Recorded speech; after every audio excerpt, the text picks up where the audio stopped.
Sri Parashakti Vidyala CBSE Class 8th Subject Physics.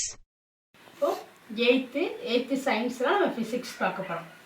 ஓகேவா students? இப்போ 8th science நம்ம physics எப்பவுமே நம்ம என்ன பார்த்தா force and pressure அப்படிங்கிற ஒரு லெசனை பார்த்து நம்ம பார்த்துட்டு இருக்கோம். இந்த force and pressure நான் அந்த force நான் சொல்லியிருக்கேன் எத்தனை இதை பிடிச்சிக்கோ. ஃபர்ஸ்ட் வந்து direction of force. என்ன பார்த்தோம்? direction of force அப்படின்னு ஒரு டாபிக் பார்த்தோம். நெக்ஸ்ட் டாபிக் என்ன பார்த்தோம்னா எஃபெக்ட் ஆஃப் ஃபோர்ஸ் அப்படிங்கிற டாபிக் பார்த்தோம். Effects of force. அதுக்கடுத்த டாபிக் அப்படிங்கிறது நமக்கு type of force. Type of force நம்ம ஏற்கனவே டைரக்ஷன் ஆஃப் ஃபோர்ஸ் பார்த்தாச்சு, எஃபெக்ட் ஆஃப் ஃபோர்ஸ் பார்த்து இப்போ டைப் ஆஃப் ஃபோர்ஸ் பார்க்க போகிறோம். டைப் ஆஃப் ஃபோர்ஸை நான் உங்களுக்கு 2 பாயிண்ட் சொல்லியிருந்தேன். ஒன்று ஃபஸ்ட்டு பாயிண்ட் என்ன பாயிண்ட் அப்படின்னா காண்டக்ட் ஃபோர்ஸ். டைப் ஆஃப் ஃபோர்ஸில் இந்த பிடிக்க ஒன்று காண்டக்ட் ஃபோர்ஸ், செகண்ட் நான் காண்டக்ட் ஃபோர்ஸ். காண்டக்ட் ஃபோர்ஸ்னால் என்ன, நான் காண்டக்ட் ஃபோர்ஸ்னால் என்னன்னு நம்ம டைப் ஆஃப் ஃபோர்ஸில் பார்க்க போகிறோம். ஃபஸ்ட்டில் பார்க்க போகிறது காண்டக்ட் ஃபோர்ஸ்னால் என்ன. இப்போ நம்ம பார்த்தது காண்டக்ட் ஃபோர்ஸ் பார்க்க போகிறோம். ஃபஸ்ட்டு காண்டக்ட் ஃபோர்ஸ்னால் என்ன நம்ம தெரியுங்களா? What is the contact force? Force that can be, note பண்ணிக்காங்க, force that can be applied only when the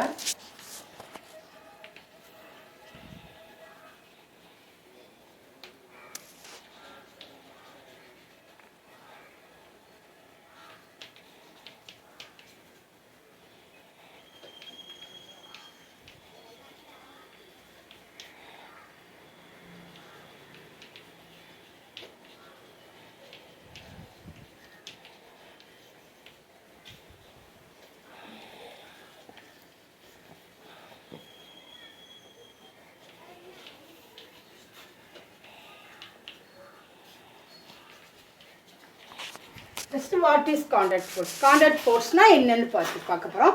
Force that can be applied only when it is contact with an object is called a contact force. ஒரு force அந்த ஆப்ஜெக்டோட காண்டாக்ட்ல இருந்துச்சுன்னா அது நம்ம contact ஃபோர்ஸ்னு சொல்றோம். நம்ம சொல்லியிருக்கோம் type of force நம்ம 2 parts பிடிச்சிருக்கோம். ஒன்று காண்டாக்ட் ஃபோர்ஸ், ஒன்று நான் காண்டாக்ட் ஃபோர்ஸ், 2 பார்ட்டாக பிடிச்சிருக்கோம். இல்லை காண்டாக்ட் ஃபோர்ஸ்னால் என்ன அப்படின்னு பார்க்குறப்ப the define of the contact force.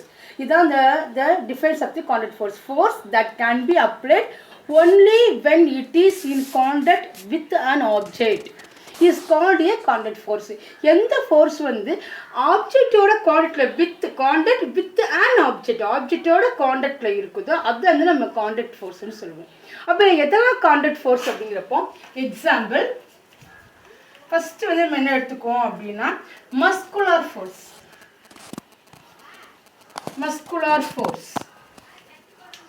Second எடுத்துட்டோம் அப்படின்னா மெக்கானிக்கல் ஃபோர்ஸ்.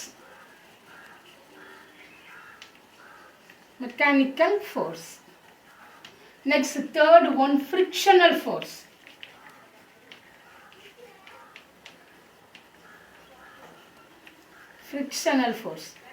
ஸோ அந்த 3 நம்ம காண்டாக்ட் ஃபோர்ஸ். காண்டாக்ட் ஃபோர்ஸ்னால் என்னன்னு பார்த்துட்டோம், அதோட டிஃபைன் பார்த்துருக்கோம். அதோட எக்ஸாம்பிள் பார்க்குறப்போ muscular force, mechanical force and frictional force.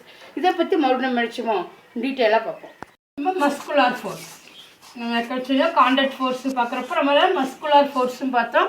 இப்போ நம்ம மஸ்குலர் ஃபோர்ஸ்னால் ஃபஸ்ட்டு என்னன்னு பார்க்க போகிறோம். Muscular force, the force resulting due to the action. The force resulting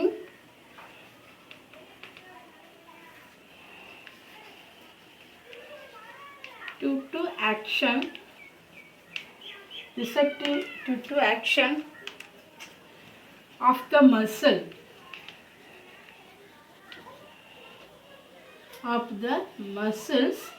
is known as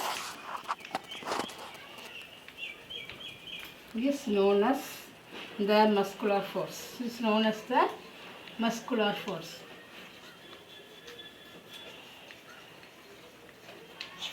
படிக்காங்க. the force resulting due to action of muscles. மசில்ஸை வச்சு நம்ம action பண்ணக்கூடிய எந்த ஃபோர்ஸும் muscular ஃபோர்ஸ்னு சொல்கிறோம். மசில்ஸ் வச்சு ஆக்ஷன் பண்ணக்கூடிய ஃபோர்ஸ் மசில்ஸ். மசில்ஸ் வச்சு ஆக்ஷன் பண்ணக்கூடிய ஃபோர்ஸை muscular force. Force resulting due to ஒரு ஃபோர்ஸோ ரிசல்ட்டிங் எதை கான்டக்ட் பண்ணியிருக்குன்னா மசில்ஸை கான்டக்டோடு இருக்குச்சுன்னா அது வந்து நம்ம மஸ்குலர் ஃபோர்ஸ்ன்னு சொல்லுவோம். இப்போ எக்ஸாம்பிள் பார்த்தோன்னா ஈஸியாக புரியும். எக்ஸாம்பிள் வந்து ஃபஸ்ட்டு வந்து folder carrying a heavy load. Carrying a heavy load. Second example பார்த்தோம்னா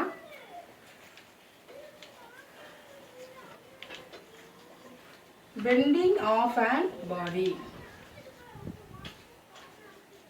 Bending of our body. தேர்டுன்னு பார்த்தோம்னா அதே இருக்குது. நம்ம வந்து ஒரு 3 எக்ஸாம்பிள்ஸ் மட்டும் கொடுத்துருக்கேன். கிக்கிங் த பால். இது எல்லாமே muscular force example. Muscular force வந்து எதுக்கு வரும்? கான்டாக்ட் ஃபோர்ஸோட வரும். கான்டாக்ட் ஃபோர்ஸ் டைப்பில் தான் மஸ்குலர் ஃபோர்ஸ் வரும். அது ஆக்ஷன் ஆஃப் மசில்ஸ். ஒரு ஃபோர்ஸும் ரிசல்ட்டிங் வந்து அந்த மசில்ஸோட ஆக்ஷனை கம்பேர் பண்ணிக்கிச்சுன்னா அது மஸ்குலர் ஃபோர்ஸ்ன்னு சொல்லுவோம். அது ஆக்ஷன் ஆஃப் மசில்ஸ்ன்னு சொல்லுவோம். அப்போ எதெல்லாம் நம்ம மசில்ஸோடு சேர்ந்து அட்டாக் பண்ணியிருக்கோம். சப்போஸ் இப்போ வந்து ஃப்ளட் காட் எடுத்து அது ஒரு மாட்டு வண்டி குதிரை வண்டி எல்லாமே அது one of the muscular force தான். இங்கே வந்து அது ஃபோர்டர் கேரிங் ஹெவிலோடு, அதாவது உங்களுக்கு தெரியும் ஃபோர்டர்னே யாருன்னு தெரியும். அதாவது இந்த நம்மளுடைய ரயில்வே ஸ்டேஷன்லாம் அந்த பெட்டிலாம் தூக்கிட்டு போவாங்களா அவங்க. ஸோ அவங்க வந்து ரொம்ப ஹெவி லோடாக வச்சுருவாங்க, தையில் வச்சு எடுத்துகிட்டு போவாங்க. அப்போது அவங்களோட மசில்ஸால் தான் அந்த அந்த அந்த லக்கேஜ் வந்து மூவ் ஆகும். அந்த லக்கேஜ் வந்து ஒரு பிளேஸ் இன்னொரு பிளேஸுக்கு போகுது. அப்புறம் பெண்டிங் ஆஃப் ஒரு பாடி, நம்ம பாடி அங்கேயும் பெண்ட் பண்ணால் கூட அது கூட மஸ்குலர் ஃபோர்ஸ். அப்புறம் கிக்கிங் த பாலை வந்து நம்ம கிக் பண்ணுறோமோ அதுவும் நமக்கு நம்ம எவ்வளோ ஸ்பீடோடு நம்ம கிக் பண்ணுறோமோ அதுக்கேற்ற மாதிரி அது வச்சு இந்த பால் வந்து ஸ்பீடாக போகும். அது மெதுவாக கிக் பண்ணால் ஸ்லோவாக போகும். இது வந்து நமக்கு வந்து எது மசில்ஸோடு சம்மந்தப்பட்ட ஒரு ஃபோர்ஸ். அதனால தான் மஸ்குலர் ஃபோர்ஸ்ன்னு சொல்கிறோம். அப்போ மஸ்குலர் ஃபோர்ஸ்னால் இந்த ஆக்ஷன் ஆஃப் மசில்ஸ் அதான் மஸ்குலர் ஃபோர்ஸ்ன்னு சொல்கிறோம். எக்ஸாம்பிள் நிறைய இருக்குது. நான் உங்களுக்கு 3 எக்ஸாம்பிள்ஸ் மட்டும் எழுதிக்க அதை மட்டும் நோட் பண்ணிக்கோங்க.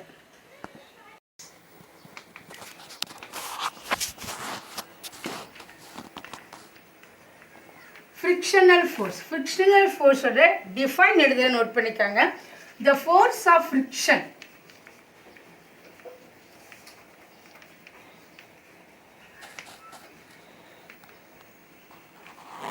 The force of friction always act on all the moving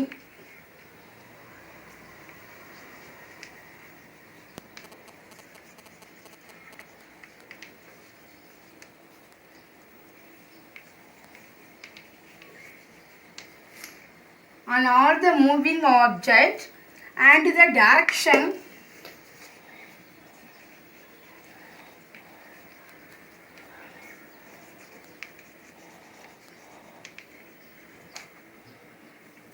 is always opposite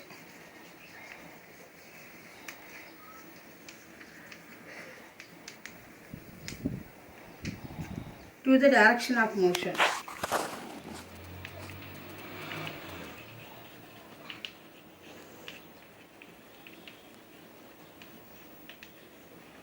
note பண்ணிக்கணும்.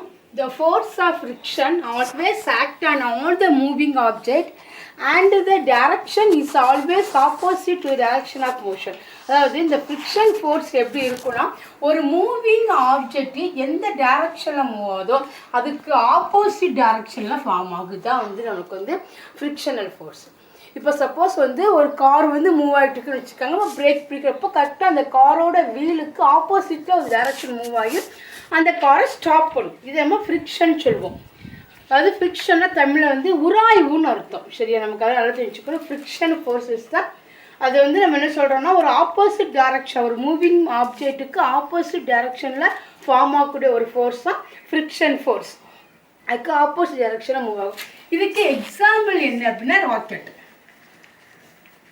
ராக்கெட் லான்ச் பார்க்குறப்போ நமக்கு தெரியும் ராக்கெட் என்ன செய்யும் அப்படின்னா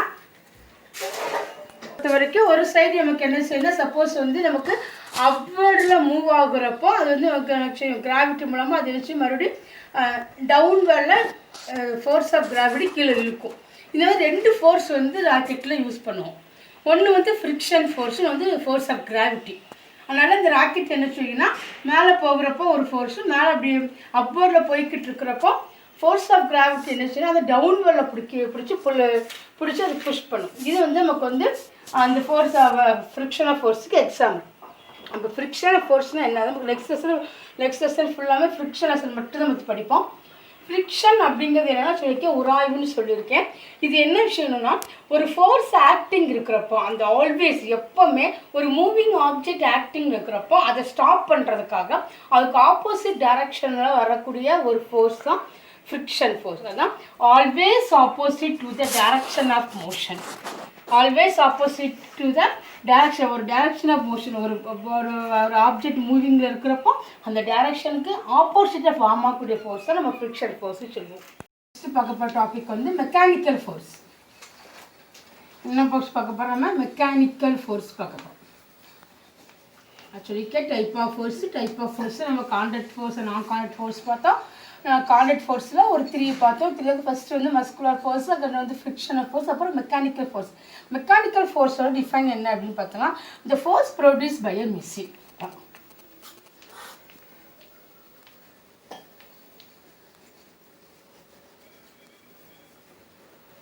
produced by a machine. மிஷின்லேருந்து வரக்கூடிய அந்த ஃபோர்ஸ் வந்து மெக்கானிக்கல் ஃபோர்ஸஸ். மிஷினுங்கிறப்ப என்ன மிஷின் எடுத்துக்கலாம், எக்ஸாம்பிள் காரு.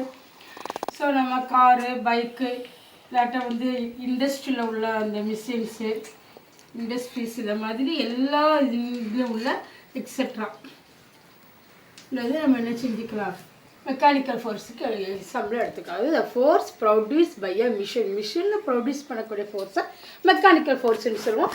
எக்ஸாம்பிள் மிஷின் எங்கெல்லாம் வச்சு மிஷின் வச்சு எல்லாம் நம்ம யூஸ் பண்ணும்போது அது எல்லாமே நமக்கு மெக்கானிக்கல் ஃபோர்ஸ் தான். காரு, பைக்கு, இண்டஸ்ட்ரீஸ் எல்லாமே நமக்கு மெக்கானிக்கல் ஃபோர்ஸுக்கு எக்ஸாம்பிள்.